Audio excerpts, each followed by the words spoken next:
Hello दोस्तों, welcome to my channel. आज की वीडियो जो आप देख रहे हैं इसमें हम लोग देखने वाले हैं हिंदी लिटरेचर के बारे में। MSD 05 यानी कि अगर MA में अगर खास करके इग्नू में कर रहे हैं तो एक आपका जो सेकेंड ईयर का विषय होता है MSD 05, ठीक है।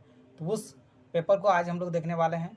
क्या है? साहित्य सिद्धांत और समालोचना। तो इससे रिलेटेड जो भी इंपॉर्टेंट क्वेश्चन है, ठीक है, तो किस तरह से उस क्वेश्चन को किया जाता है, उसका उत्तर किस तरह से लिखेंगे आपका, ताकि आपको अधिक से अधिक मार्क्स भी मिले और आपका जो भी उत्तर लेखन शैली है, ठीक है, उसमें आप उसमें सुधार कर पाएंगे। तो चलिए हम लोग देखते हैं। काफ़ी सारा प्रश्न भी यहाँ पे है। प्रश्न 8वां प्रश्न आप जो आप देख रहे हैं ना कि नई समीक्षा के प्रमुख सिद्धांतों का परिचय दीजिए। तो नई समीक्षा क्या होता है और इसके क्या प्रमुख प्रमुख सिद्धांत है, वो सारे के बारे में एक एक करके बनना है। यानी कि जो भी इस चरण में आया है, जो भी कोई भी आप नई समीक्षा को लेकर जो भी कहा है, वो सारी चीज़ों को हम लोग देखेंगे। और नई समीक्षा को कब से माना गया, इसका काल क्या है, वो सारा चीज़ आप देखेंगे। इसको किस तरह से उत्तर जो है आप देंगे, उसके बारे में आप देख सकते हैं यहाँ पे। तो उत्तर आप इस तरह से स्टार्ट कर सकते हैं कि जो 20वीं शताब्दी की जो है प्रथम चरण में जो है परंपरागत कला, मूल्यों, साहित्यिक अभिरुचि, कविता, काव्य भाषा जो है संबंधी जो है धारणा में जो है मौलिक परिवर्तन हुआ। स्वच्छंदतावादी जो है युग से भिन्न अब कविता का जो है व्यक्तिगत जो है राग जो है, द्वेष जो है और विचार, कवि की जो है अनुभूति और उसकी जो भावावेग की जो है सहज अभिव्यक्ति मात्र न मानकर जो है प्रमुख रूप में जो है कलात्मक जो रचना माना गया। अब कविता की जो है सार्थकता अर्थ में न मानकर उसके जो रूप में मानी गई और कहा गया कि a poem should not means but be, ठीक है, यानी कि जो है कविता का विचार या भाव जो है न कहकर जो है पदार्थ कहा गया, एक विशिष्ट अनुभव बताया गया जो अपने रूप से सर्वदा अभिन्न है। इसलिए जो है व्यक्तिक अभिव्यक्ति के स्थान पर बिंब पर विधान, रूपक, प्रतीक, योजना आदि की अधिक महत्व दिया गया।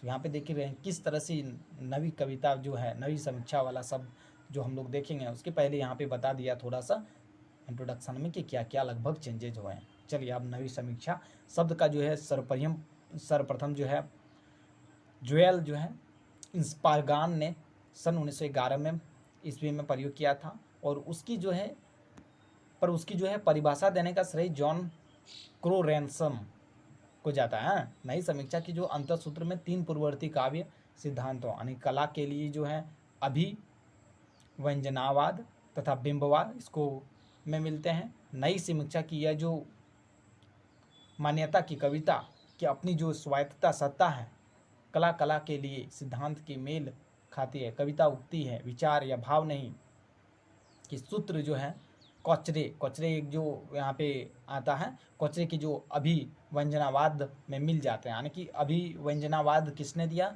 ये सिद्धांत? तो कौचरे ने दिया। आपको परीक्षा में भी आता है कौचरे के अभिव्यंजनावाद पर टिप्पणी कीजिए या उस पर प्रकाश डालिए, ठीक है। और जो बिंबवाद में यह सूत्र मिल जाता है कि जो आप देखेंगे कि कविता एक विशेष मूर्त और जो है गोचर पदार्थ है।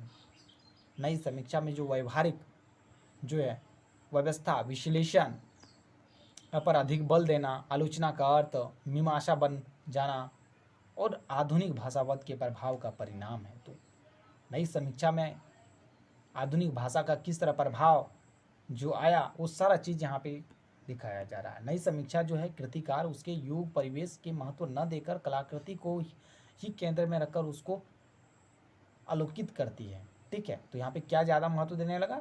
उसकी जो है कलाकृति को, उसमें क्या क्या चित्र प्रदर्शित किया गया, चित्रण किया गया है। नई समीक्षा में आलोचक सर्वप्रथम रचना का जो है वाक्यार्थ जो है प्रस्तुत करता है। तदुपरांत वह पाठ विश्लेषण की जो है पद्धति अपनाते हुए रचना में जो है जो भी नियोजित शब्द, अर्थ तथा लय की जो है कलात्मक प्रयोग का विश्लेषण करता है। वो यह बताता है कि किस प्रकार कवि ने शब्द कौशल, वर्ण योजना, शब्द चयन, शब्द गुंफन, भीम योजना, विरोधाभास, प्रतीक विधान, अलंकार योजना, तनाव, वक्रता, विडंबना, अनेकार्थता आदि नई नई संदर्भों में प्रयुक्त शब्द जो है जो एक दूसरे को प्रभावित करते हैं द्वारा रचना में सामान्य से अधिक अर्थ भर दिया है। इस प्रकार जो है नई समीक्षा की जो विधि प्रक्रिया के 3 सोपान है, यानी कि 3 वहाँ पे आप एक सोपान देखेंगे। 3 मतलब पॉइंट में आप इस तरह से देख सकते हो उसका।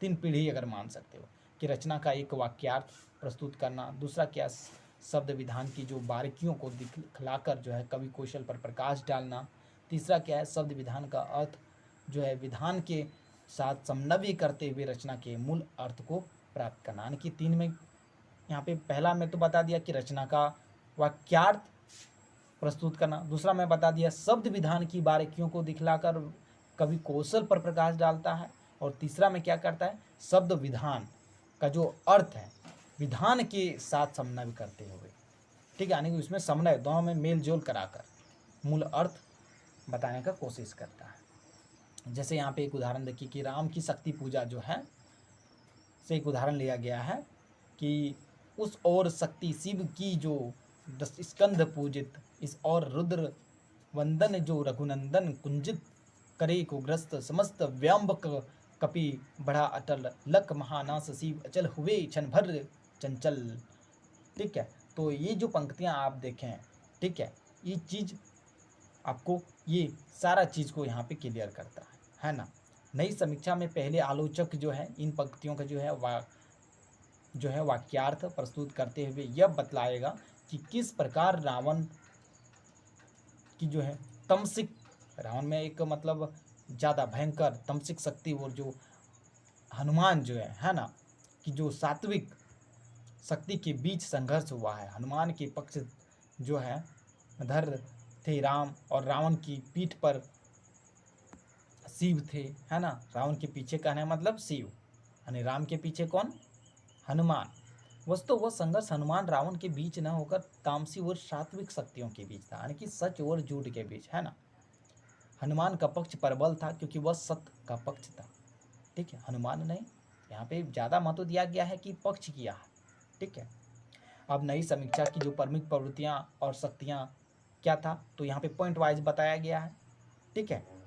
कई बार यही पूछ दिया जाता है, तो यहाँ पे क्या लिखेंगे, नई समीक्षा मानती है कि महत्व कृति का है, कृतिकार का नहीं, अतः कवि के युग परिवेश पर ध्यान केंद्रित न करके कलाकृति को केंद्र में रखकर उसकी जो है कलात्मक सौंदर्य को आलोकित करती है। इससे कविता की जो साहित्येतर मूल्यों से जो रक्षा हुई है, उसकी स्वतंत्र सत्ता प्रतिष्ठापित हुई है। ये सारा यहाँ पे फायदा मिला है कविता को, ठीक है।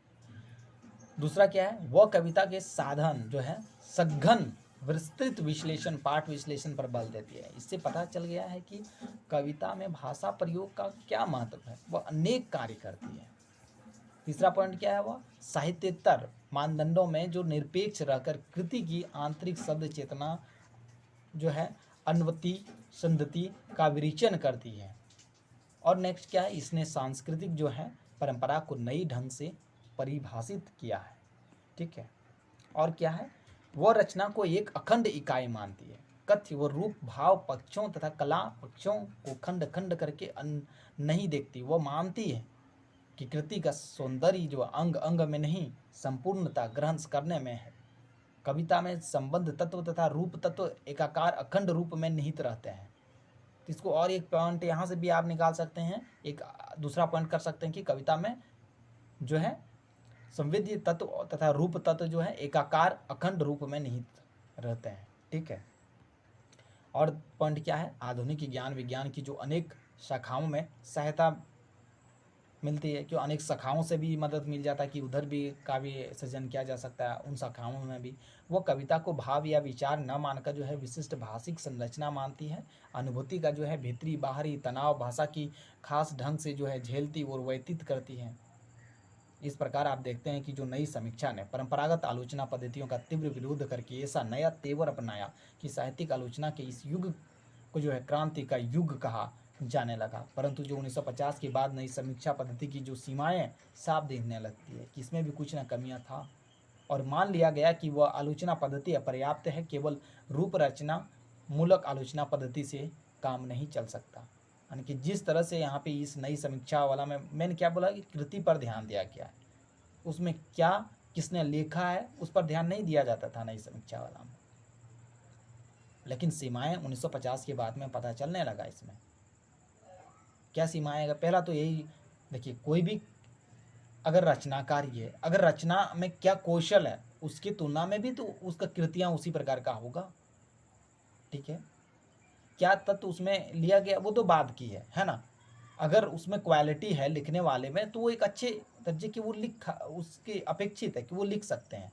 लेकिन अगर एक साधारण जो है वो कुछ लिख रहे हैं तो उसकी जो लिखने की जो क्षमता है, लिखने कौशल है, वो काफ़ी अंतर होता है ना, जो वो साफ दिखेगा 1950 वाला के बाद में।